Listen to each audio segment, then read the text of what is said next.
Hello everyone and welcome to Producing Music with Cubase. My name is Kevin Doucette and I'm really excited to be able to work with you and walk you through this amazing software and music creation platform. What we're going to do initially here is look at the two main windows that we're going to be working with throughout this course. Of course, there's many other windows as you kind of dive into other menus and other editors, but mainly there are two windows we're going to be working with for most of the project creation, music recording, and those two windows are called the project window, which we're currently looking at, and the mixer window. So the mixer window you can get to by navigating to Studio, and it's quite nice. We'll dive in this later on in the course, but you are able to have several different mix consoles or mixer windows in Cubase. They can show you various different configurations and things like that. But right now we'll just open the Mix Console 2. That's the one that I've got set up with some basic items for us to see. This is, it looks like your typical generic mixer. If you've ever worked with a mix console or some actual hardware, a Neve mixing console, this will look very familiar to you with some faders here at the bottom, your panning, and then some inserts and sends and all that good stuff. But don't worry about that too much right now. We'll get to all of those wonderful features later on in the course. I just wanted to show you the mix console and the second most frequently used window that we're going to be working with. The shortcut, and then we'll just make a quick note about shortcuts. What I love about Cubase is every shortcut that's within the software, if you kind of scroll across these menus, you'll notice there's the key commands, the shortcuts essentially, they're already labeled for you. So as you're kind of working with the project and with the software, you can slowly start integrating these into your workflow. So for example, we were looking at the mix console and notice, oh, there's F3. So function key 3 will toggle this particular mixer on and off for me. So if I click out of that and hit F3, you'll notice that it's now kind of disappeared. It's toggled off. Or if I toggle it back on, it's right there available for me to work with, which is quite nice. So let's get back to the project window here. There's a lot of information going on, but once you break it down, it becomes a little less overwhelming. So there's four main zones in not only this project window, but also the mixer, which we'll look at right after this. But essentially, the four zones are, you can toggle through them using the tab key, as I'm doing now. I'm just tabbing away here. And what you probably notice is this white highlight is moving as I toggle through the different zones. So on the left-hand side, we've got the first zone. If I hit tab, I go to the second zone, the third zone, and then the fourth zone.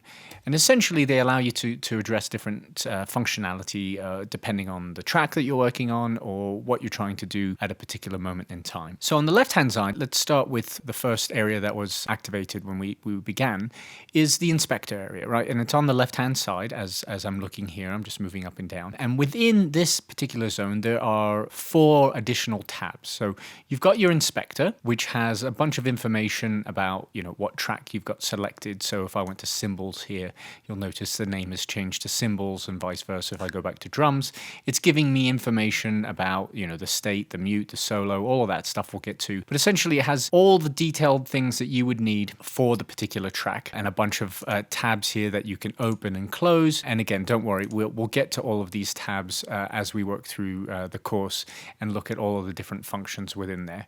So I'm just going to click on this little down arrow and look at the more default items that you're going to start working with. You've got your volume here, your pan. This is delay compensation that you can work with, but we don't need to worry about that right now. What's important, if your particular project doesn't look like this when you start, there is a little cog that you can address, and this will allow you to toggle things that you want to see within this particular region. So you'll notice I've got chords here. If I click on that, the option that had chords attributed to it has now disappeared. And of course, I can put it back and you'll notice it is now back. There it is, chords in my view. So if you see something on here that's on my system that isn't showing up on yours, then it's just a very simple click on the little cog here. And this will be really important throughout the software because this allows you to kind of customize what you want to see in a particular region within the software. And I'll just really quickly show you. There's a few of them. There's one down here on the right-hand side, a whole bunch of important ones here on the top right, which we'll get to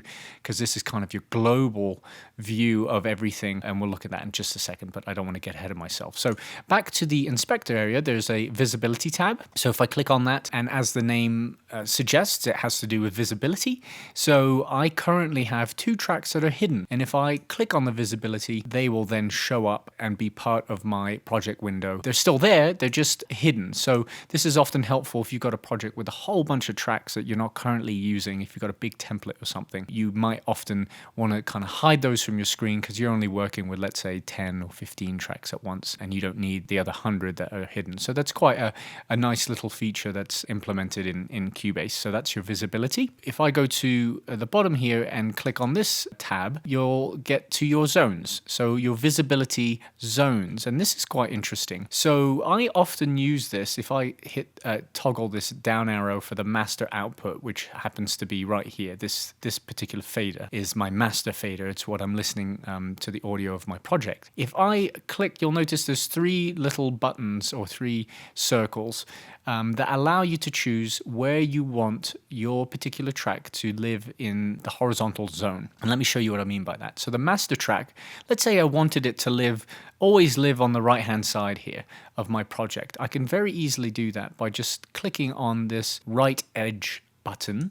And you'll notice it's now moved my master fader track, and it's locked it. It's actually locked it there so that it doesn't move regardless of what I'm doing with my tracks in the project. So it will just kind of hug the right-hand side and stay there. And that's often quite helpful for a master fader because you always want to be able to keep your eye on that and make sure you're not clipping once we start mixing things and raising levels. You want to make sure you don't go above zero crossing, so which would be some clipping there, which you don't want to do. That's really helpful, and that's essentially what this little visibility zone allows you to do is move where tracks live within the mixer view. So if I wanted to put the bass right next to it, I can do that, and as you can see, it's hugging the right-hand side.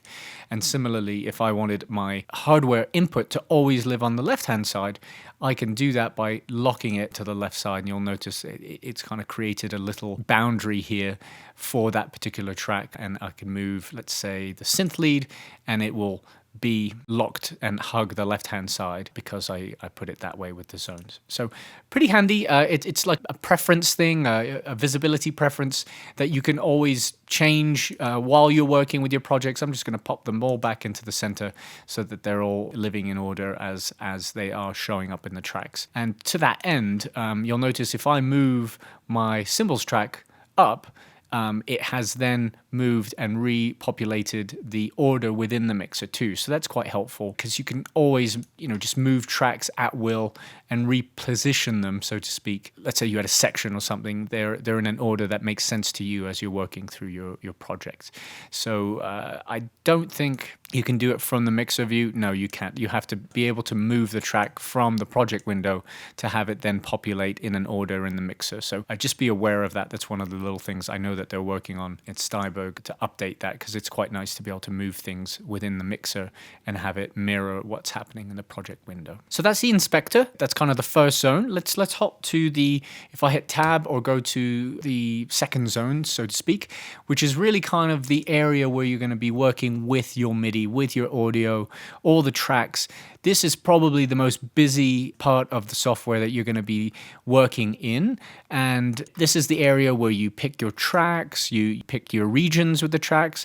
These all happen to be instrument tracks, so they've got MIDI regions involved in there, and they're also assigned to a sound, right? So an instrument track is really a combination of an audio track and a MIDI track assigned to an actual synth. You've got all the functionality of an audio track, which has inserts, plugins, things that you can do with the audio, EQ, all that good stuff. But essentially, just imagine an instrument track is really an all-in-one track that has a sound, a VST sound, which is a virtual streaming technology sound or a soft synth that's built into Cubase, and a MIDI part that you can edit. This is really where you will start finessing the arrangement, right? Moving things around through bars and beats and all that good stuff. You would do it from this main project window, as well as selecting tracks, muting tracks. All that stuff is done in this zone. The third zone, the lower zone, it's really a one-window concept. Because you're generally working on, a lot of us are working on laptops and things like that. It's just nice to have everything in one window so you can work effectively and efficiently. This particular lower zone has several different tabs on it, and the first one generally populates with the mix console, which is quite helpful. It immediately allows you to address, fader levels, some mutes, some solos, some channel editor. We'll get to that in a second, but you can quickly kind of see almost everything you need to see by just having your project window and your mix console or your lower zone here activated and turned on. If you go over to the left-hand side, you can change what you see here. This is all the inserts so that you can change and manipulate your sound. And if you go down another one, you'll get to your sends. There are currently no sends being activated in this particular project. As you can see, there's nothing in these send slots. So let's go back to our faders, which is probably the one I would use most frequently in this particular configuration, is that. And in addition to that, you have 4 more tabs at the bottom. So you've got your editor tab. And this is interesting because whatever I select in the second zone that we talked about, the information in there, this particular information happens to be MIDI data, populates in the editor. So really, really quickly, this is really nice. I can go to my electric piano here and immediately see, if I zoom in and out there, I can immediately see what's in the part, what's going on.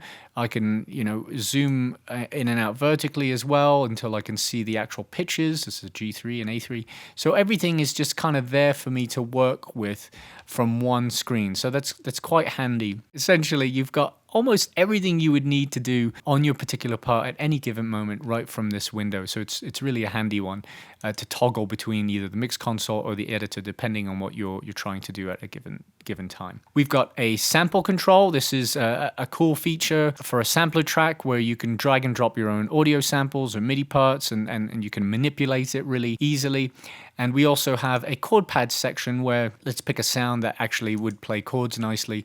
You can enter any of your own chords and kind of trigger things manually by playing them and getting it all rooted in configuration. So activate record enable, looks like it's telling me, or monitor to be able to hear this. So let's take a quick listen. So there's an E minor chord. So, D7 chord. It's a simple way to kind of get the creative juices flowing, but just be aware that it is there for you to work with in the lower zone here. And then again, there is a cog here that you can go ahead and change what you're going to see. So that's very common and consistent throughout the software. The last one is on the right-hand side. It's got a combination of things. It's very helpful. So right now I'm on the first tab of the right-hand zone, and this is showing me the instruments, the VSTIs, the VST instruments that are currently loaded in my project. So I have all virtual synths right now that are triggering sounds, software synths within the software. So what's cool is Cubase will kind of tell you, here's your synth lead. As I change the track, it's going to tell me which one I'm actually working with. So I immediately know, okay, so if I go to this editor here, I've got my strings synth lead here that's ready to go for me to play with. And it kind of works one-to-one with what I'm selecting on the other area. So there is my vintage software synth. Then you've got your media, which is really an area. We won't get into this right now, but it has all of your loops, your instruments on your system. Everyone's will probably look different because we've all loaded either all the stuff from Cubase or third parties. There is samples and loops. I have a lot because I've got all of the Steinberg packs loaded on my system, so they're showing up here.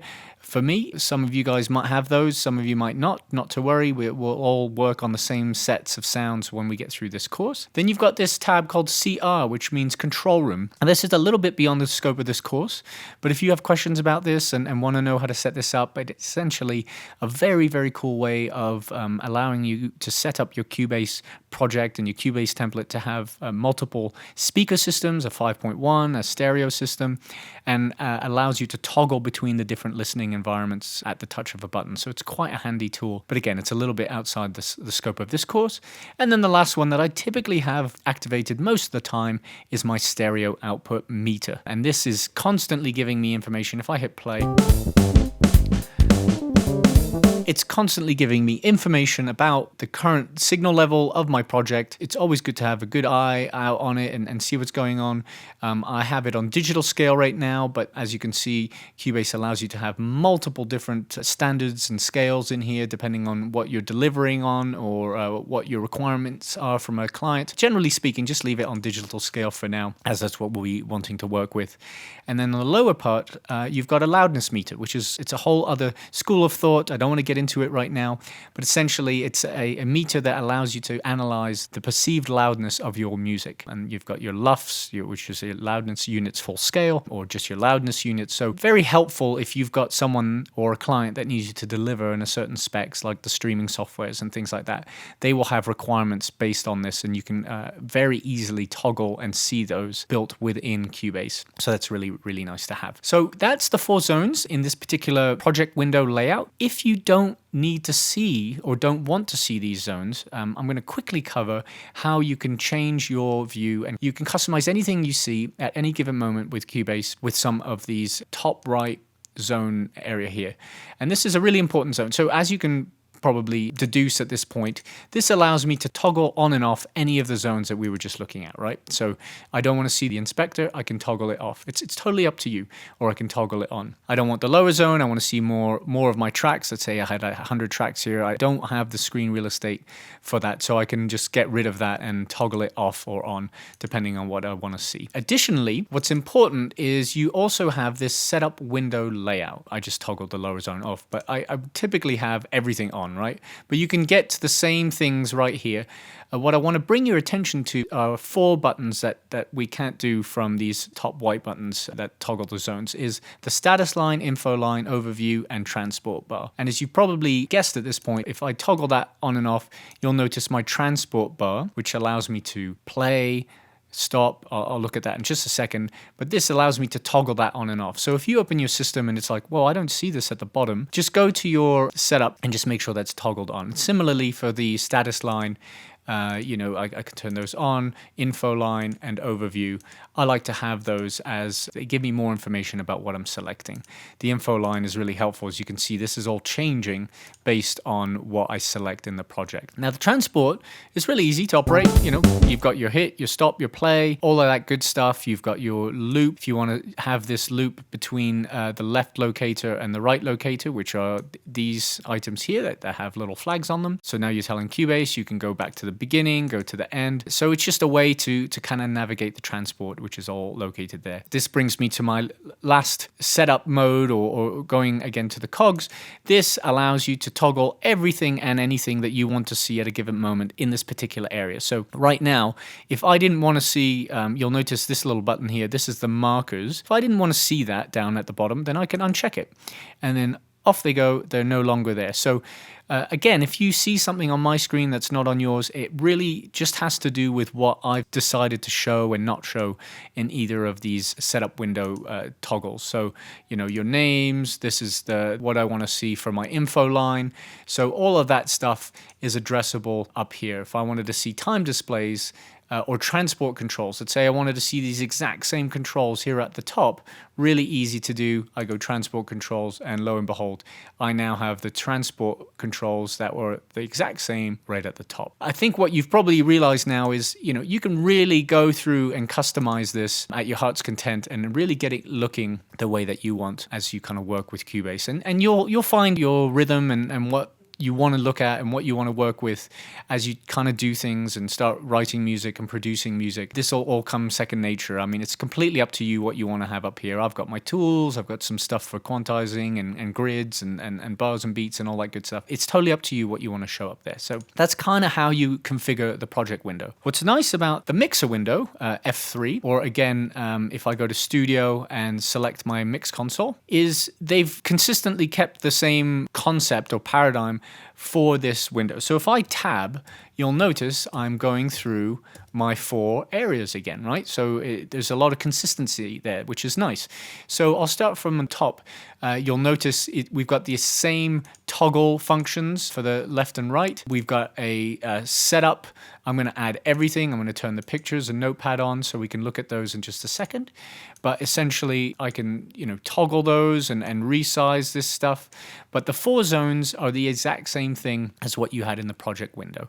So on the left-hand side, we've got our visibility, which we discussed, but again, you have it here. You can toggle things on and off from the visibility standpoint. You have the same functionality that we looked at in terms of the zones, toggling this to the right-hand side and locking it. What you don't have that we were looking at before in this particular window, remember we were looking at this, and if I go here and go to visibility, you'll notice that the zones and stuff are still there, but when you're in the actual mixer, you have this nice little feature called history. And this is really cool. So this allows you to see your mixer history. So as I move these faders around, you'll notice Cubase is keeping track of everything. And if I want to undo it, I just kind of move up and down. It'll allow me to make changes without getting worried about messing up a mix or something. So pretty nice feature there. And then you've got snapshots, which is a very cool way of keeping track of different mixes, different levels. It's very easy to use. As if you hit the little camera button, you're going to get a snapshot, and Cubase is basically taking a perfect digital representation of all the faders, all the settings, the panning, the inserts, the sends if there are any sends. That's all captured within this snapshot, and you can have up to 10 of these within one project. So it's really nice. It's like having 10 mixes within a project. You can go back and forth and see if you load up a project the next day, you'll be able to listen to those different mixes. So that's the left-hand zone. The next zone is the rack zone. Now, this is an interesting zone. I don't want to get into too much details on this because it's quite a detailed part of the software, but essentially, this is where you're going to be doing some routing, some inserts, your EQ, some channel strips, sends. This is really a busy section, I should say. If I go to my racks, I can activate everything. I had it in the view that I preferred, but essentially, this is really where you get to all the details within the particular track. Don't worry about it too much right now. I just want you to be aware of it. You can obviously, hide the rack section by going, channel racks, please go away, and it will toggle away. So that's the racks. Let's go down. Again, this is the third zone. This is very similar to the zone we were looking at in the main project window, the lower zone, but this is where you have all your faders and things like that. And then on the right-hand side, you've got your meter, which is showing you your output, your final output level with the same features that we just looked at with your loudness and your master level. You've got your digital scales, which we looked at already, and again, the control room, which we're not going to discuss. That's really, in a nutshell, how you would navigate the 2 main windows that you're going to work with within Cubase. I think the takeaway would be anything that you see is customizable, and as you work through your projects, you'll find what workflows work for you and what you want to see. You can get to any of those configurations by clicking on those cogs on the top right-hand side. These are really your lifesavers in terms of, okay, what am I not seeing, or what do I need to see? What do I want to get rid of? Just always go up to the top right-hand side and you'll be able to filter a lot of the things that you need or don't need to see. And similarly, like I said, it's the same concept for both main project window and the mix console is up here on the top right-hand side.